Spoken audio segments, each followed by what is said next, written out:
no hay en este momento a la vista, digamos, contradicciones irreconciliables entre ambos gobiernos, entre la administración Biden y la administración Giammattei. No hay, como en el 2014, contradicciones que pudieran alentar desde la sociedad civil una oposición sistemática al gobierno. Entonces llama la atención claramente que la vicepresidenta Kamala Harris, claro, viniendo del Partido Demócrata se puede entender que hay apertura a escuchar diferentes voces, pero será como escuchar llover, porque no hay una intención de atizar a la oposición al gobierno de Alejandro Giammattei, que es, como usted bien refiere, doctor Anleu, prácticamente su socio más confiable, que tampoco es el gran socio, digamos, pero es el que menos desconfianza presenta en un triángulo norte en donde Bukele, pues prácticamente en lugar de invitar a Joe Biden, invita a Xi Jinping, y en el caso de Honduras, pues el círculo familiar cercano del presidente Juan Orlando Hernández está siendo procesado por narcotráfico en Estados Unidos, en donde Estados Unidos prácticamente pareciera que ya se desentendió de su base militar en Palmerolas, Honduras, y hasta hay posibilidades de que el aeropuerto de Palmerolas sea convertido en un aeropuerto comercial. Entonces, digamos, el pragmatismo lleva a pensar que no va a sacrificar sus relaciones con el gobierno de Alejandro Giammattei, que es el único que puede ser un socio medianamente confiable para tratar los temas que sí son de preocupación para Estados Unidos. La seguridad transfronteriza, para sobre todo contener las olas migratorias, y eso ya lo vimos porque el presidente Giammattei ha sido muy oportuno y muy contundente al usar los estados de prevención para movilizar al ejército cuando venían las caravanas desde Honduras. De hecho, las caravanas fueron completamente desmovilizadas por la fuerza pública guatemalteca. Vemos cómo, digamos, que el gobierno de Guatemala ha sido muy efectivo para cumplirle a Estados Unidos en una amplia lista de extraditables que ya van por encima de los 200 en lo que va del año. Y en esos extraditables, principalmente narcotraficantes, personas presuntamente que han confabulado para el llevar drogas hacia Estados Unidos, lavado de dinero y otros de los delitos que son de alta preocupación para Estados Unidos. Guatemala ha sido muy efectiva en ese sentido, ha habido buenos decomisos, digamos, ha habido una efectividad en la política de decomisos de droga y obviamente en la captura de los extraditables solicitados por Estados Unidos. ¿Qué queda? Básicamente, pues al final lo que va quedando es que Guatemala sea efectiva para contener, sí, su propia migración irregular, porque hemos sido efectivos en contener las migraciones que vienen de los hermanos países del Salvador y Honduras por la vía de la fuerza pública. Entonces, claramente esta reunión, insisto, está marcada por la agenda que le interesa a Estados Unidos. El gobierno guatemalteco está siendo efectivo a la hora de darle resultados en esa agenda. Y lo mínimo que debería hacer el presidente Giammattei es pedir reciprocidad, que entonces haya no solo migajas, sino que haya un compromiso real de Estados Unidos de poder ayudar al único país aliado que tiene en este momento en el Triángulo Norte de Centroamérica a cumplir no solo su agenda de propia norteamericana, sino tratar de aportar en algo, porque también hay que estar claros que Estados Unidos no va a venir a generar el desarrollo que los mismos guatemaltecos no generamos. Es una total contradicción que los empresarios guatemaltecos le pidan al gobierno norteamericano que traiga inversión extranjera directa si los mismos empresarios guatemaltecos no invierten en el país. Es decir, cuando vemos los niveles de inversión, realmente Guatemala no es atractiva a la inversión extranjera y tampoco hay una gran cantidad de inversión que hay que agradecer, digamos, a quienes se han arriesgado en estas condiciones post pandemia a invertir en el país. Los hay, no hay que ser totalmente negativo, ha habido esfuerzos de inversión, pero los grandes capitales nacionales no pueden exigir que venga a invertir de otros países si los grandes capitales, lejos de invertir en este país, sacan sus capitales hacia otras economías más seguras. Interesante, licenciado Castillo. Les cuento que ya tengo habilitadas las redes sociales. Habíamos tenido algún problema. Agradezco al licenciado Alex Fernando Suyá, que diligentemente pues las ha habilitado y ya están disponibles. Gracias, licenciada Quejada, también por su intercesión. Así que si usted me interesaría conocer por redes sociales, usted como guatemalteco, ¿qué espera de esta visita? ¿Realmente tiene expectativas? ¿Piensa que las cosas van a cambiar? ¿Piensa que hay voluntad política? ¿Piensa que hay un clima en lo jurídico, en lo político ad hoc para que el inversor extranjero ponga sus ojos en Guatemala?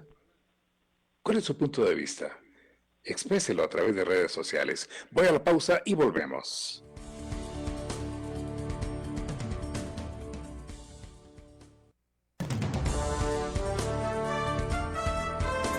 Está escuchando Punto de Vista. En breve continuamos. 8:43. 62 años de arduo trabajo. 62 años generando energía para todo el país. 62 años transmitiendo energía que mueve a Guatemala. Instituto Nacional de Electrificación, INDE. Punto de Vista. Continuamos. Entramos a la parte final del punto de vista del día de hoy. Estamos conversando sobre las expectativas sobre la visita de la vicepresidenta de Estados Unidos de América, Kamala Harris, a Guatemala. Invitado, licenciado Cristian Castillo, analista político, y licenciada Krista Walters, analista del Movimiento Cívico Nacional. Ahora, licenciada Walters, por ejemplo, ¿qué podemos esperar en el tema de inversión de empresas extranjeras en Guatemala, siendo como es que nuestro ambiente político y jurídico pues no presenta buenas expectativas? Vea usted, ya vamos llegando a los 2 años en una Corte Suprema de Justicia, lo que se dice tras bambalinas sobre la elección apresurada de la Corte de Constitucionalidad. En fin, prácticamente no podemos hablar de Estado de Derecho, no podemos hablar de certeza jurídica.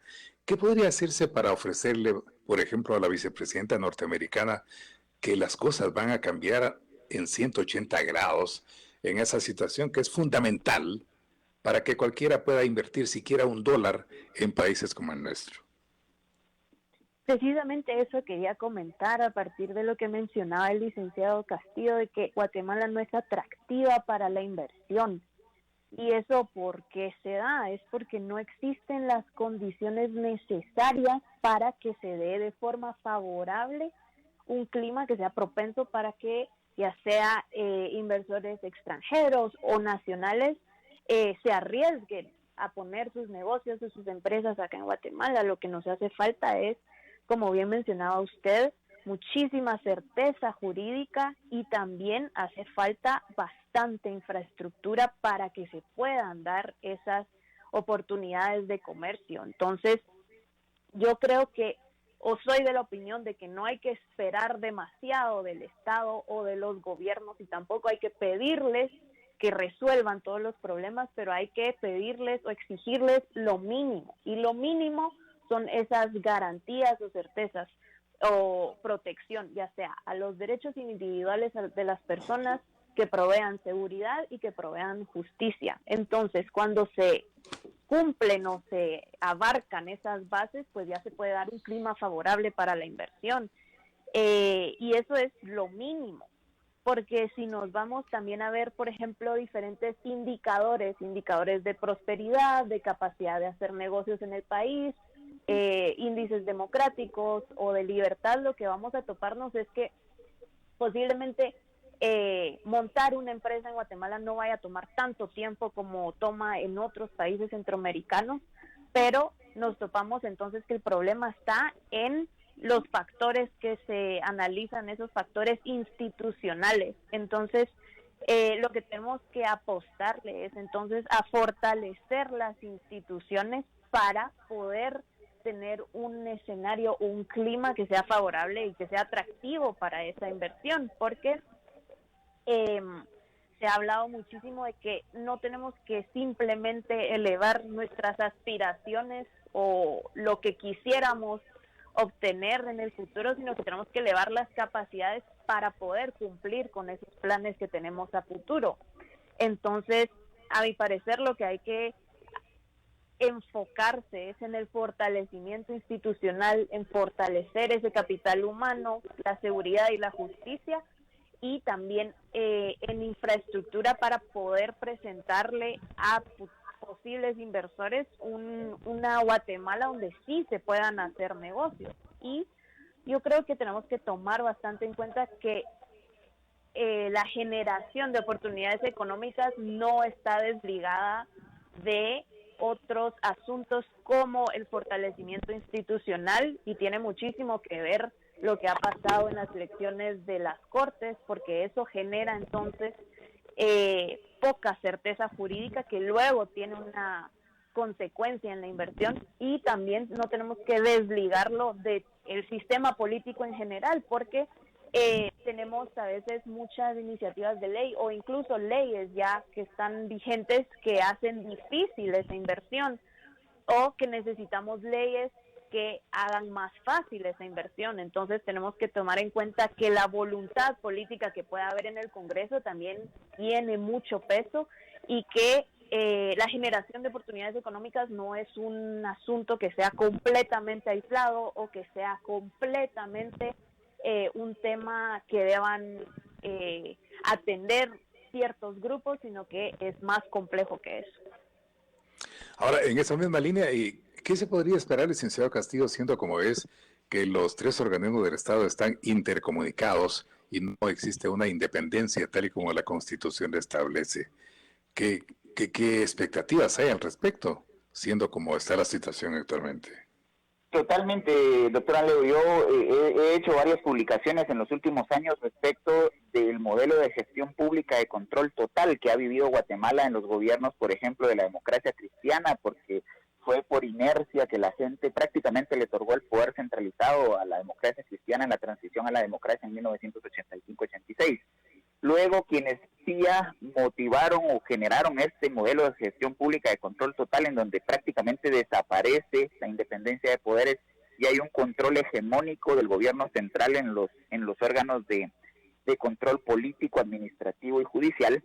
Eso lo vimos muy claramente en el gobierno por ejemplo, de Álvaro Arzú, en el gobierno de Alfonso Portillo, del FRG, para ser más claros, porque ahí era más una cuestión de partido. Lo vimos con el Partido Patriota y lo vemos claramente ahora con el presidente Yamatei. En ese contexto, digamos, aunque se sacrifica democracia, se gana efectividad, y hay que recordar que el pragmatismo norteamericano es capaz de negociar con Dios y con el diablo. Mientras le son útiles, Noriega pues fue un socio y después fue enemigo del Estado norteamericano.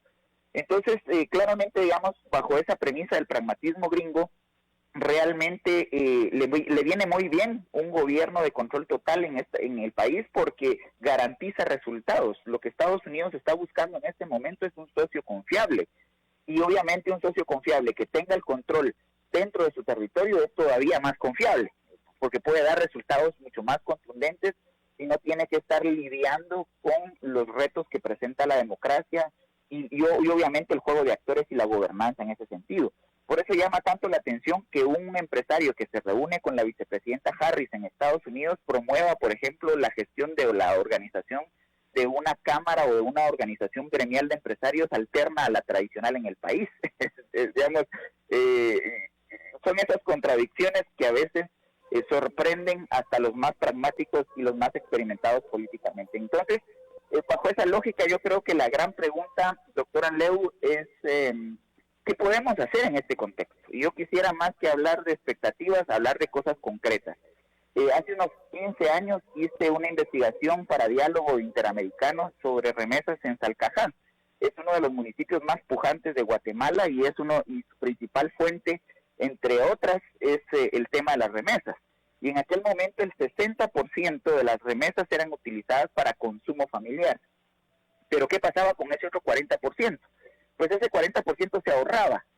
Si estamos hablando 16 años después de que estamos teniendo más o menos una cifra de 1,000 millones de recepción de remesas mensualmente los guatemaltecos, ¿hacia dónde se van esos 1,000 millones? Porque estamos hablando de que si utilizáramos el dato de la investigación de Diálogo Interamericano que hice en el 2005, de que el 60% se va para consumo, digamos, quedan 400 millones de dólares mensuales que vienen en remesas y que ¿en dónde están? ¿Qué se están haciendo?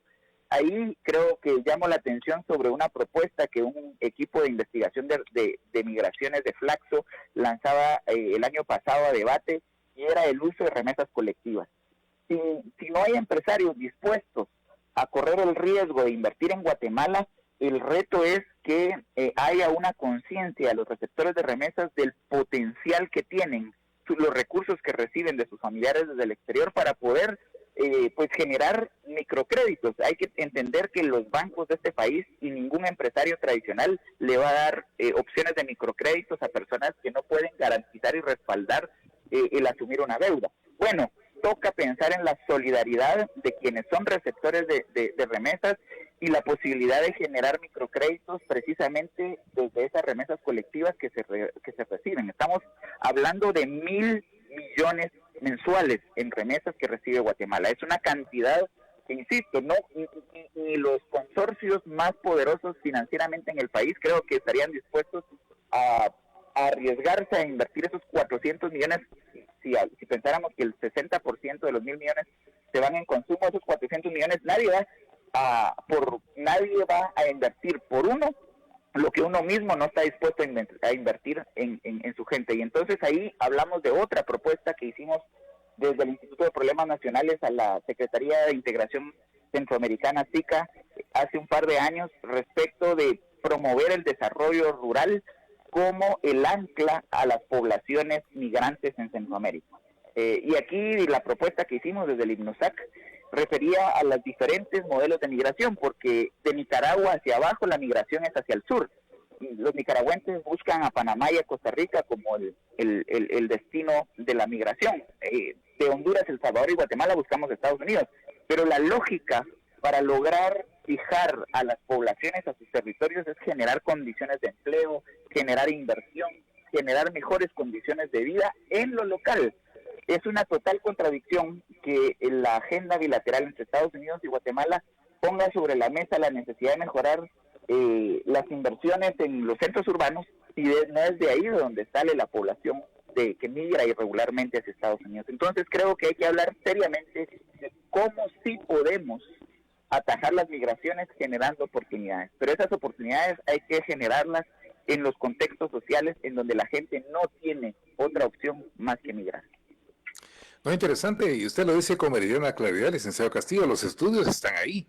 Incluso los funcionarios deberían recurrir a esos estudios, ¿verdad? Que si la imaginación no les da, porque lo que de natura no da, Salamanca no lo presta, pues tener como respaldo esos estudios para presentar algo a sus pares norteamericanos.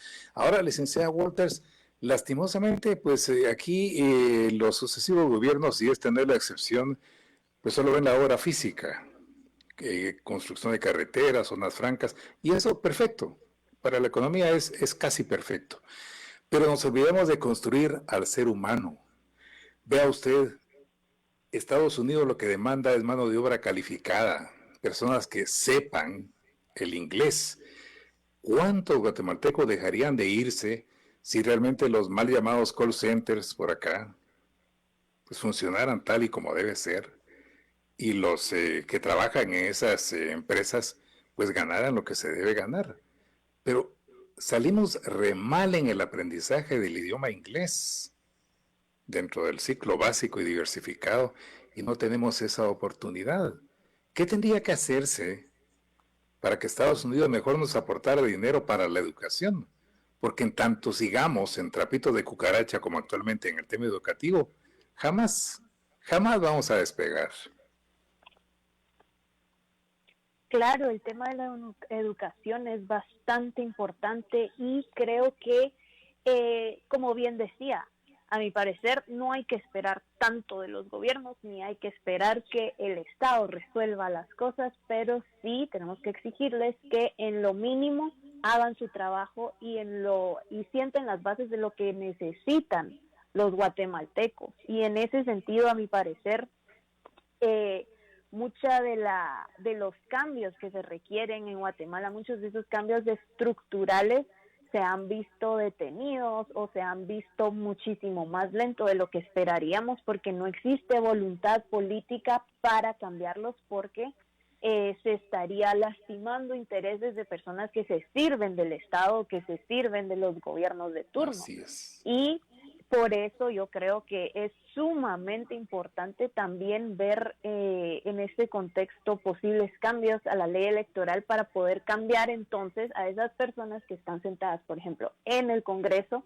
y que no toman las medidas que se necesitan para prestarle atención, como bien decía usted, a la educación, o que cuando se aprueban presupuestos se aprueban sumas altas y montos bastante altos para temas que en realidad no son prioridad, sino que sirven para enriquecer a ciertas personas o a ciertos grupos. Entonces lo que tenemos que ver es tratar de impulsar esos cambios para que la voluntad política esté presente y esté viva, para ponerle atención a educación, a seguridad y justicia, y no a intereses personales.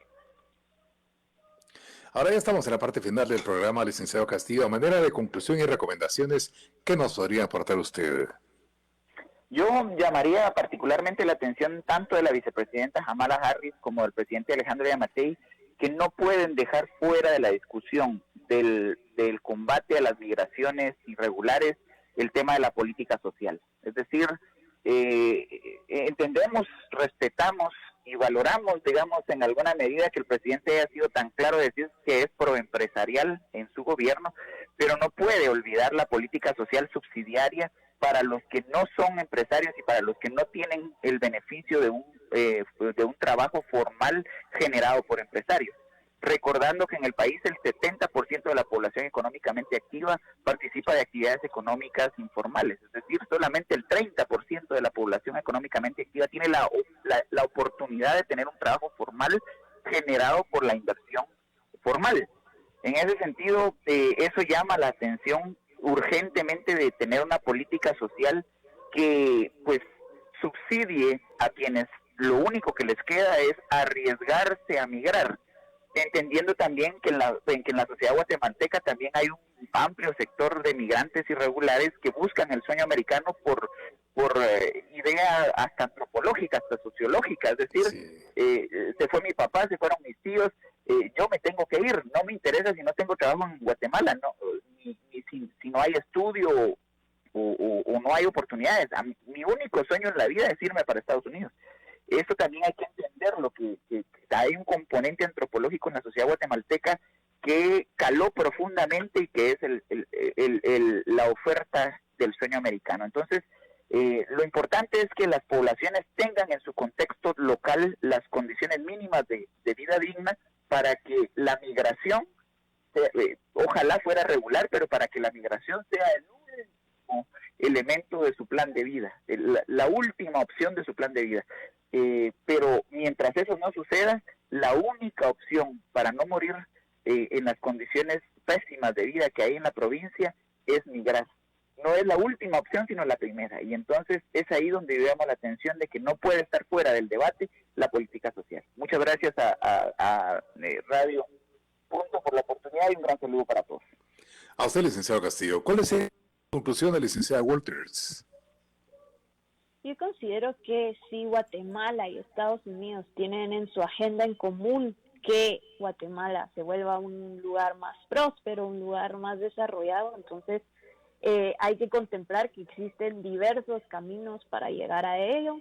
Algunos caminos pueden ser apegados al Estado de Derecho y respetando esos valores de una democracia liberal como anhela Guatemala tener o como la tiene Estados Unidos, pero pueden haber otros caminos que son bastante disruptivos o que puedan ser amenazadores para conservar esa democracia. Entonces, por los diversos sucesos que hemos visto en la región, en los países cercanos a nosotros, tenemos que considerar entonces tomar el primer camino para poder evitar aún mayores retrocesos. Entonces, tenemos que estar preocupados e interesados en primero fortalecer instituciones más que a personas, fortalecer el Estado de Derecho y tratar de buscar una mejora en el sistema político para que luego se puedan derramar esas consecuencias en la generación de oportunidades económicas y que en esta visita de la vicepresidenta y en los futuros esfuerzos de colaboración entre los dos países, Estados Unidos y Guatemala, es bastante importante que se escuchen a esos actores locales que son los que viven la realidad del país y que saben cuáles son las prioridades y necesidades para hacer de esa colaboración que sea eficiente. Pues muchas gracias, agradezco en todo lo que va a la licenciada Krista Walters, analista del Movimiento Cívico Nacional, y al licenciado Cristian Castillo, analista y consultor político, sobre lo valioso de su punto de vista. A usted que se integró por redes sociales, también muchas gracias. A usted que nos siguió por las frecuencias de Radio Punto distribuidas en todo el país, las gracias también. La invitación cordial para mañana, Dios mediante, cuando sean las 8 horas, y enfoquemos otro tema de nuestra actualidad. Y por favor, sígase cuidando.